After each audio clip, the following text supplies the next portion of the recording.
দর্শক সংবাদের একদম শুরুতেই আপনাদের সাজুকের অগ্নিকাণ্ডের বিষয়ে জানাচ্ছিলাম। এ বিষয়ে বিস্তারিত জানবো এবং জানাতে সেখান থেকে আমাদের সাথে যুক্ত হচ্ছেন এই মুহূর্তে সহকর্মী ফাতেমা জান্নাত মোমো। মোমো, আগুন নিয়ন্ত্রণে আসতে আর কেমন সময় লাগতে পারে এই বিষয়ে জানাবেন। পাশাপাশি আমরা জানি যে এখন পর্যন্ত 50টি কটেজ পুড়ে গিয়েছে। তো এছাড়া ক্ষয়ক্ষতির বিষয়ে আরো একটু বিস্তারিত আপনার কাছ থেকে জানতে চাই এবং অগ্নিকাণ্ডের সূত্রপাত কিভাবে হলো সেটিও এখন পর্যন্ত ধারণা করা হচ্ছে কিনা জানাবেন আমাকে।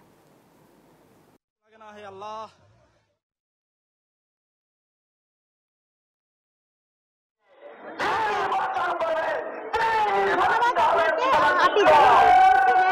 দুপুর 1টায় রাঙামাটির সাজেক পর্যটন কেন্দ্রে অগ্নিকাণ্ডের ঘটনা ঘটে।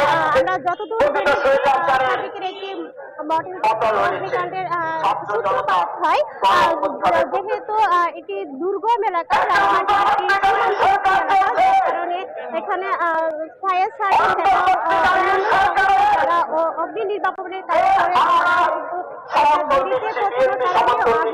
আগুনের ভয়াবহ রূপ নিয়েছে রাঙামাটির সাজেকে পর্যটন কেন্দ্রের আগুন। ইতিমধ্যে আমরা জানতে পেরেছি প্রায় 50টিরও অধিক হোটেল মডেল রিসোর্ট আগুনে পুড়ে গেছে। তবে এবং স্থানীয় এছাড়া স্থানীয়রাও জোর প্রচেষ্টা চালিয়ে যাচ্ছে। সেনাবাহিনীর পক্ষ থেকে পানি হচ্ছে আগুন নিয়ন্ত্রণের জন্য আসেনি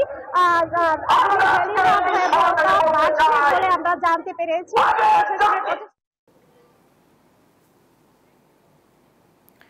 মোমো, আপনাকে ধন্যবাদ। দর্শক, রাঙামাটি থেকে যুক্ত হয়েছিলেন সহকর্মী ফাতেমা জান্নাত মোমো।